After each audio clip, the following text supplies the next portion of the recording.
Pada kesempatan ini kita berkumpul di tempat ini ya untuk memperingati Hari Kasih Tuhan ya, yang telah Tuhan nyatakan bagi kita lebih kurang 2000 tahun yang lalu. Hari ini tepatnya pada hari Jumat, dan hari ini bukan hari Jumat biasa, tetapi disebut Jumat Agung.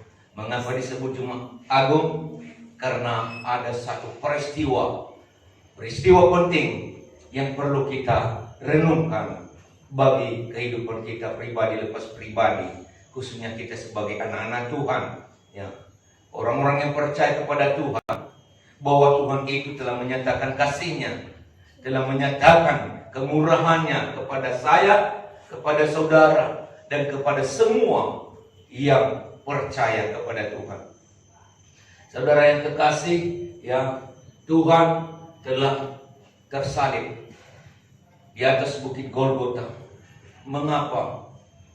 Adalah untuk membayar hidup kita dengan darahnya yang mahal, bukan dengan barang fana, bukan dengan emas, bukan juga dengan perak. Untuk apa, saudara? Supaya kita pindah dari kebinasaan yang iblis telah rancang dalam maut, tetapi ya Tuhan pindahkan kita ke dalam keselamatan dan menyediakan kepada kita surga yang mulia. Jadi itulah sebabnya saudara yang terkasih, ya, dia berpesan kepada murid-muridnya, aku akan pergi ke rumah Bapa, aku menyediakan tempat bagimu, supaya di mana aku berada, kamu pun berada. Ya, di dalam Yohanes pasal 6 ayat 1 dan 2 kalau nggak salah, saudara. Ya, coba dibaca dulu.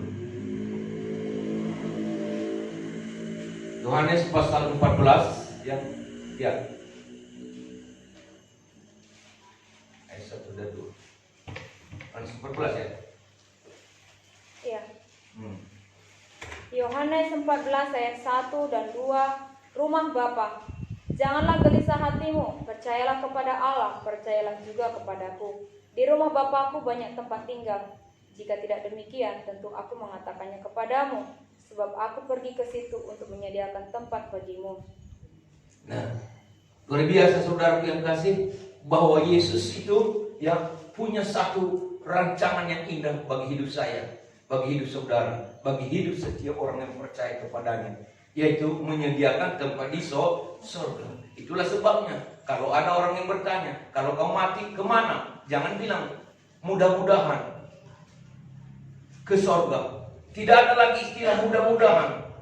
Karena apa? Tuhan telah menjamin bahwa kita masuk surga asal kita mengenal Yesus. Karena Yesus adalah jalan kebenaran dan hidup, dan tidak ada seorang pun yang sampai kepada Bapa kalau tidak melalui Yesus.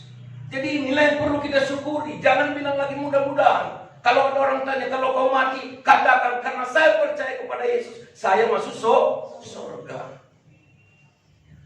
Kalau mudah-mudahan itu namanya ragu-ragu. Tidak ada lagi ragu-ragu. Itulah sebabnya kita mau ya, konsisten dalam mengikut Tuhan. Kau konsisten dalam mengikut Tuhan, serius, sungguh-sungguh. Sungguh-sungguh itu berarti tidak ragu. Karena apa? Percaya. Karena percaya maka masuk surga. Ya. Jadi saudara yang kasih, sebelum peristiwa penyaliban Yesus di atas Kalvari di Bukit Golgota, dia sudah bercakap-cakap dengan tokoh masyarakat Yahudi namanya Nikodemus. Dan dia pernah mengatakan bahwa anak manusia akan ditinggikan sama seperti Musa meninggikan ular di padang gurun, sehingga setiap orang yang melihat ke atas akan diselamatkan. Demikian juga kelak, demikian juga akan terjadi kepada anak manusia, kepada saya, kata Tuhan Yesus, supaya setiap yang percaya diselamatkan. Coba dibaca saudara, Yohanes pasal 3 ayat 14 dan 15. dengan suara keras. Yohanes pasal 3, 14 dan 15. Dan sama seperti Musa meninggikan ular di padang gurun, Dan sama seperti Musa meninggikan ular di padang gurun, demikian juga anak manusia harus ditinggikan. demikian juga anak manusia yaitu Yesus Kristus akan ditinggikan, Orang yang percaya kepadanya supaya setiap orang yang percaya kepadanya beroleh hidup yang kekal. memperoleh hidup yang kekal. Amin, saudara. Saudara percaya kepada Yesus? Amin. Karena percaya kepada Yesus memiliki hidup yang seturut dengan Roma pasal 8 ayat 1 mengatakan bahwa siapa yang ada dalam Kristus Yesus tidak dihukum karena mempunyai hidup yang kekal. Jadi saya bersyukur, tentu saudara semua bersyukur karena kita telah ada dalam Yesus. Karena kita telah mengenal Tuhan, Tuhan yang hidup. Bukan patung, bukan boneka yang tidak bisa menolong dan tidak bisa memperdulikan kita. Tetapi Dia menganugerahkan hidupnya kepada kita.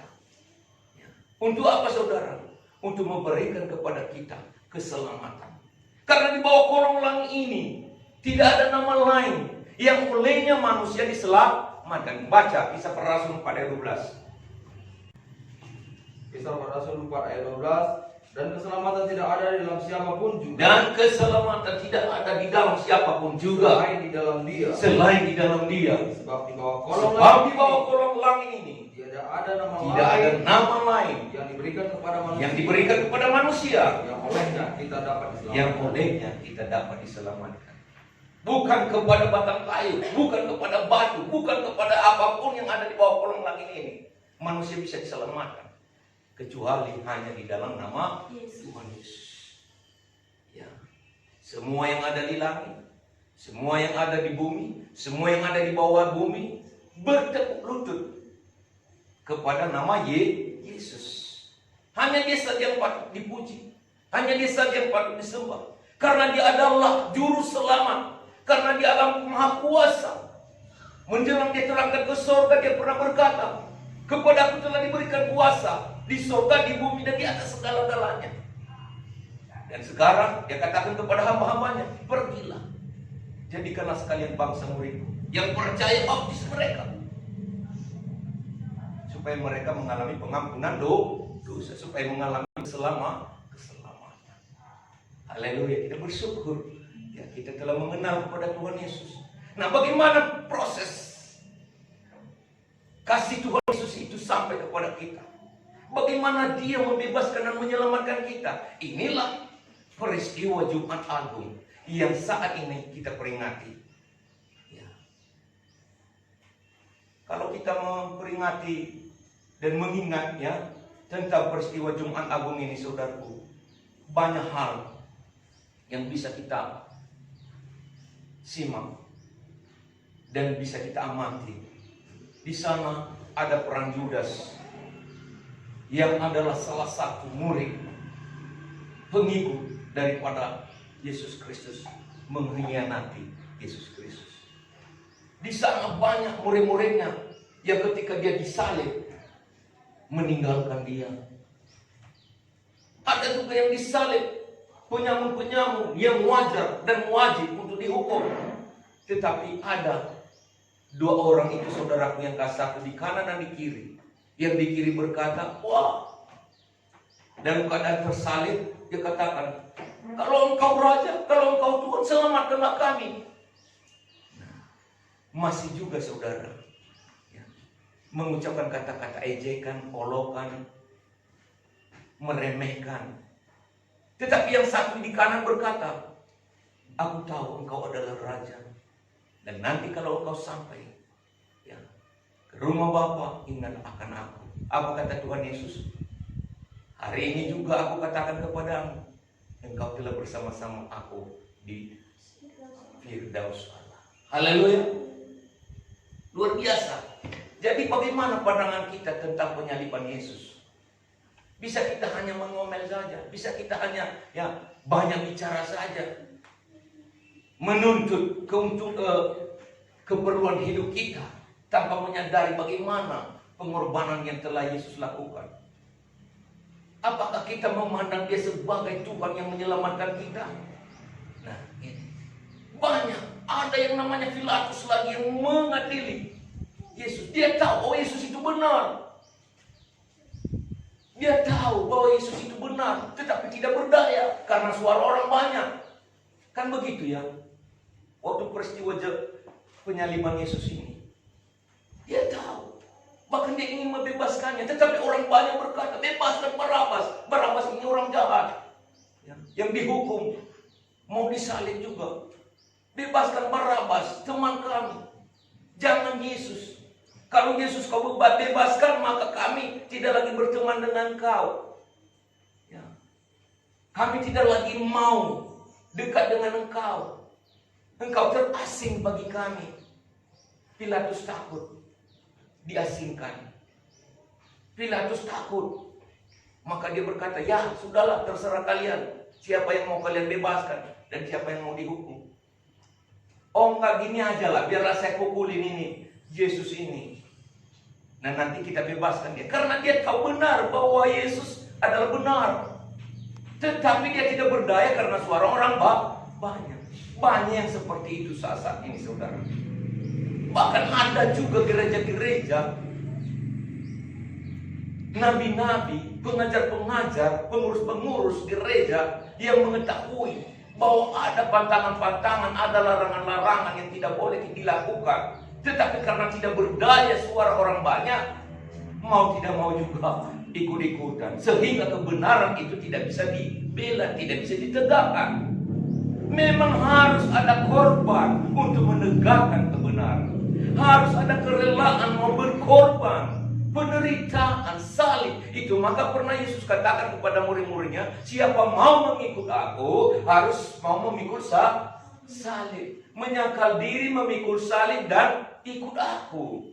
Kalau tidak sanggup menyangkal diri, tidak rela memikul salib, tidak bisa mengikut Yesus.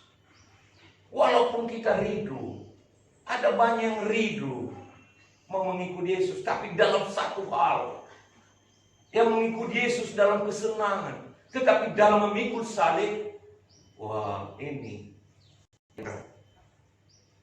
Saudaraku yang kasih, Yesus Kristus mengorbankan hidupnya bukan dengan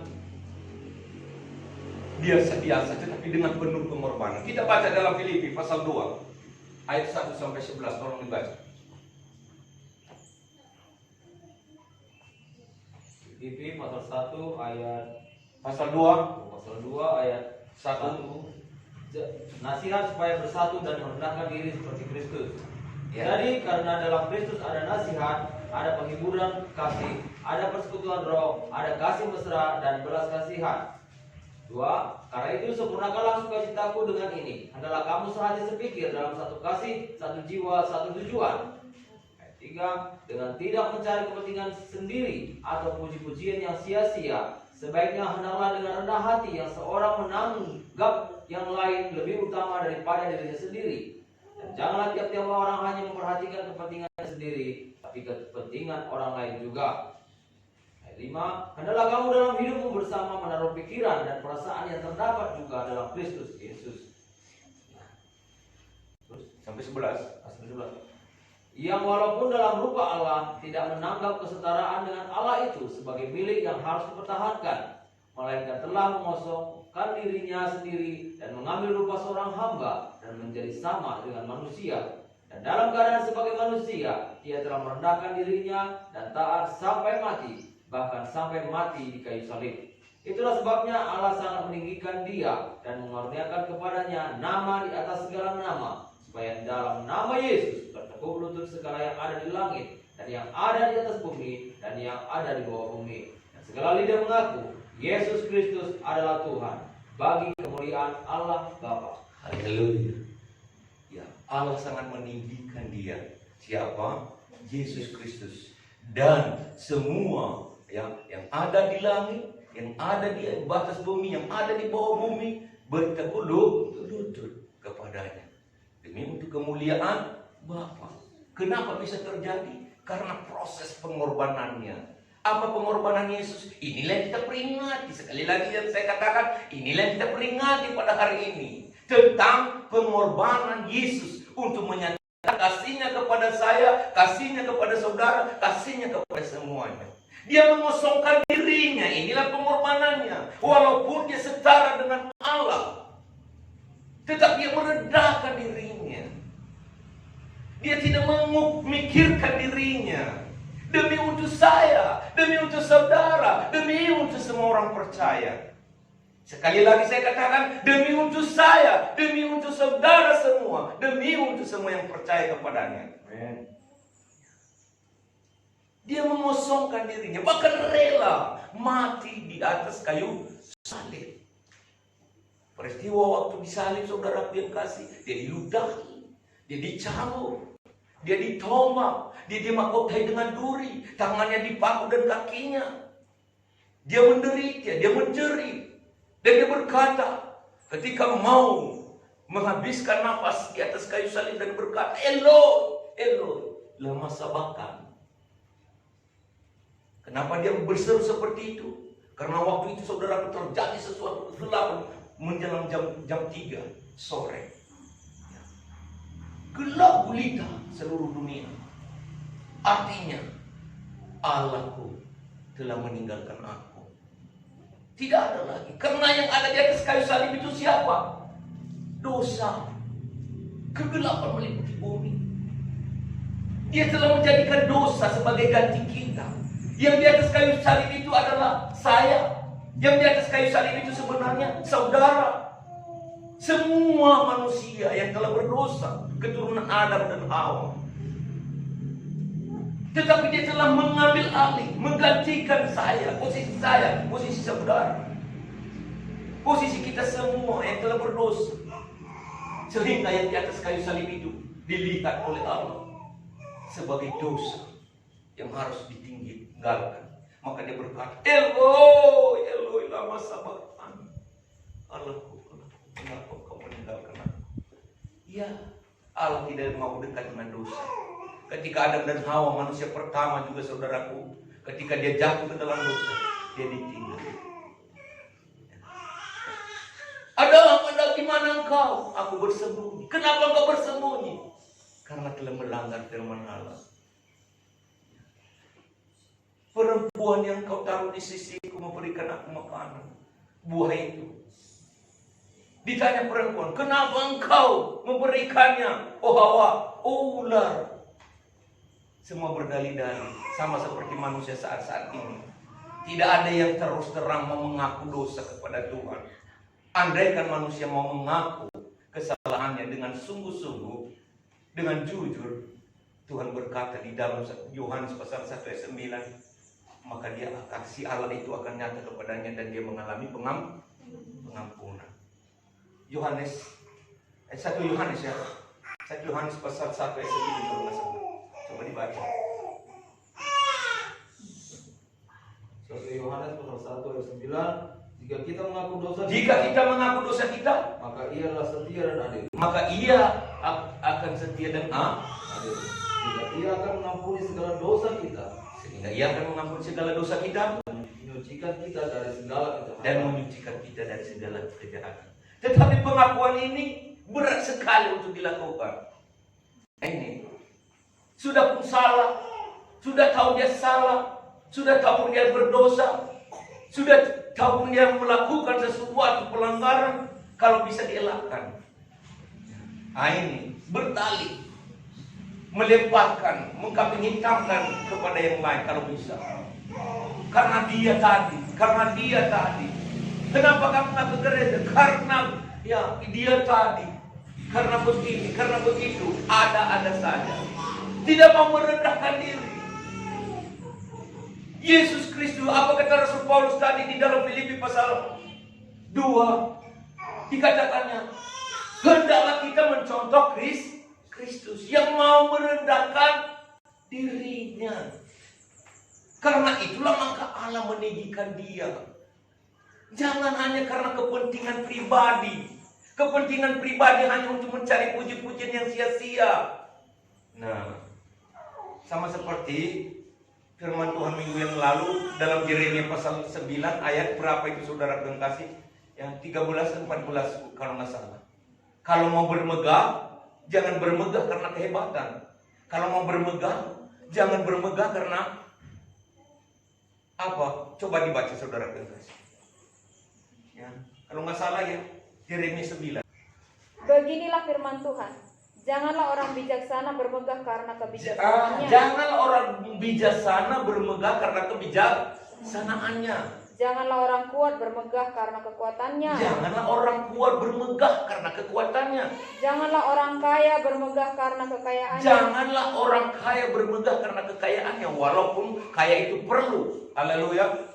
Tetapi siapa yang mau bermegah, Tetapi siapa yang mau bermegah, baiklah bermegah karena yang berikut, baiklah bermegah karena yang berikut. bahwa ia memahami dan mengenal Bahwa aku, ia memahami dan mengenal, bahwa akulah Tuhan yang menunjukkan kasih setia, iya, keadilan dan kebenaran di bumi.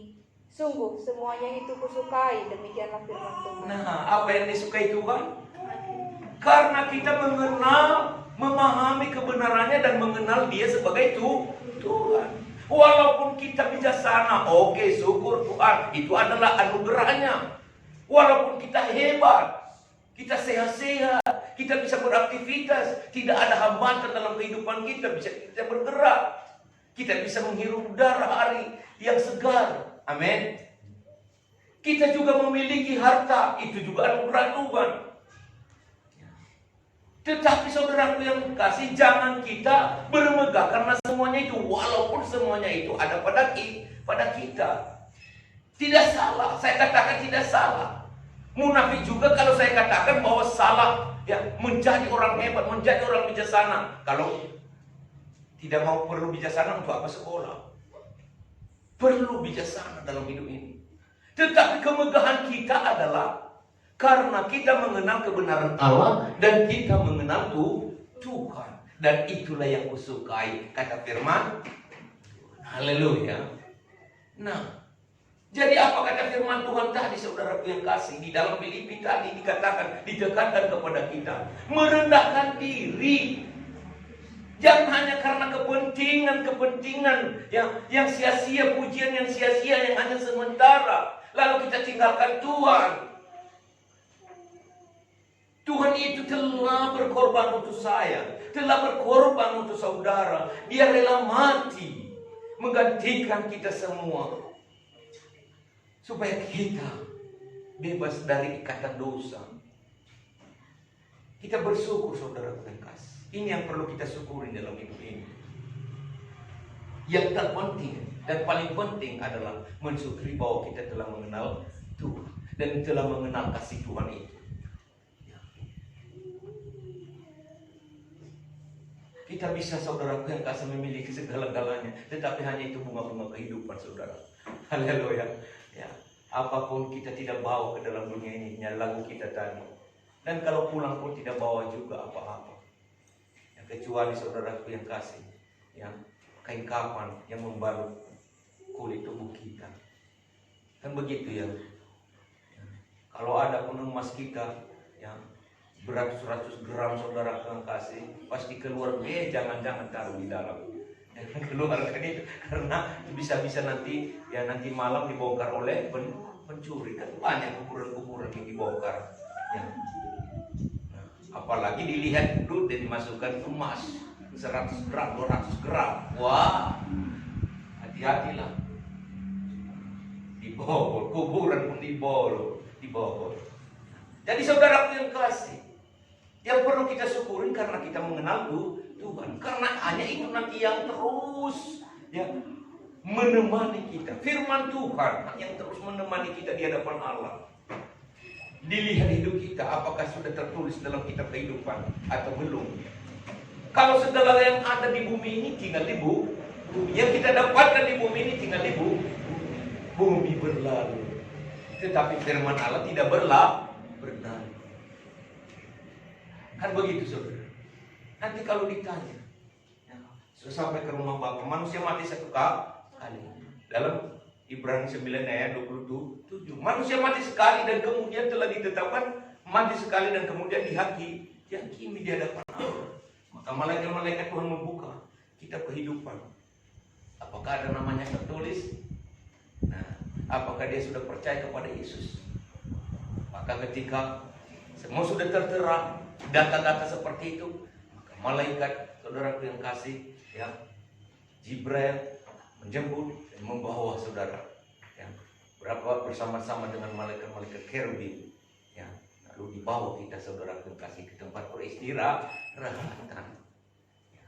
Kalau yang tidak tertulis namanya di dalam kehidupan, maka ada juga malaikat maut, ya, dibawa dicampakkan ke lautan api. Di sana saudaraku yang kasih ada ulat-ulat, ya, ada ulat-ulat, ada api belerang yang menyala-nyala tanpa henti-hentinya. Ya, di sana tidak ada lagi saudaraku yang kasih kematian, ya, hanya kemerian. Tidak ada lagi kematian tubuh. Tapi kalau tubuh orang percaya, saudaraku yang kasih, yang seperti yang tertulis dalam kitab Korintus 1 Korintus pasal 13 atau 2 Korintus pasal 13 kalau nggak salah, saudaraku yang kasih, maka dikembalikan tubuhnya, ya, dengan tubuh kemuliaan, bajunya diganti. Ya. Baju yang kita miliki di bumi ini kan semua sudah tinggal di bumi, maka dikenakanlah suatu baju putih, baju kemegahan, baju kemuliaan, saudara. Ya. Kita ada di Firdaus untuk menantikan Yerusalem baru, kota baru, ya, langit baru, bumi yang baru. Haleluya. Di sana kita di Firdaus itu, di Taman Eden yang indah yang sudah hilang karena dosa. Haleluya. Jadi kita bersyukur karena mengenal Tuhan. Ini yang penting. Jadi inilah peristiwa pengorbanan Yesus di atas kayu salib, yaitu dia berkorban, mengosongkan dirinya, merendahkan dirinya. Dia tidak memikirkan kepentingan pribadinya, tetapi kepentingan saya, kepentingan saudara semua. Karena sudah beberapa kali, ya, diusahakan oleh Allah, oleh Tuhan kita untuk menyelamatkan kita, maupun dengan yang menunjukkan dirinya kepada manusia-manusia zaman purbakala. Itu juga saudara yang kasih, orang-orang zaman purbakala tidak mau, ya, bertobat, maka dihukum secara langsung dengan menurunkan air bah. Jangan. Setelah itu saudara yang kasih, ya, Allah berpikir lagi bagaimana caranya, maka dia berikan firman-Nya secara tertulis, hukum-hukumnya kepada Musa. 10 hukum. Kalau melakukan itu, maka tidak akan dihukum. Setiap melakukan dosa, bawa lembu kambing yang gemuk, ya, dan dipotong dan darahnya dipercik, ya, ke mezbah oleh imam-imam. Itu juga tidak ada yang sanggup melakukannya. 1 dosa saudara, 1 lembu. Kalau 2 dosa saudara, 2 lembu. Ya. Begitulah kira-kira saudara. Kemudian tidak juga jalan. Manusia semakin melakukan dosa, tiada henti-hentinya. Maka Yesus berinisiatif, aku akan turun. Itulah maka tertulis di dalam Yohanes pasal 3 ayat 16 itu. Karena begitu besar kasih Allah akan dunia ini, Dia tidak pernah berhenti mencari cara untuk menyelamatkan proyeknya yang telah diciptakan oleh tangannya sendiri, yang diambil dari tanah liat, dibentuk menjadi manusia, dihembuskan dengan napasnya sehingga memiliki kehidupan. Tadinya sudah dirusak oleh iblis untuk menyelamatkannya, untuk membangunnya kembali. Kehidupan saya, kehidupan saudara semua, maka diturunkannya anaknya yang tunggal. Yohanes 3 ayat 16 berkata, karena begitu besar kasih Allah akan dunia ini, sehingga telah mengaruniakan anaknya yang tunggal, supaya setiap orang yang percaya kepadanya tidak binasa, melainkan beroleh hidup yang kekal. Inilah kasih Tuhan, saudaraku. Jadi peristiwa Jumat Agung adalah merupakan peristiwa penting yang perlu kita renungkan untuk kehidupan kita, bahwa Allah itu mengasihi saya, Tuhan itu mengasihi saya. Di atas kayu salib direlakannya, darahnya tertumpah, bilur-bilurnya mengalir, tubuhnya terkoyak-koyak. Apa artinya saudara kami? Darah itu adalah untuk menyucikan segala noda-noda dosa dalam kehidupan kita. Tubuh yang terkoyak-koyak itu adalah untuk mengembalikan kepada kita berkat-berkat Abraham, sehingga tercurah berkat-berkat kepada kita.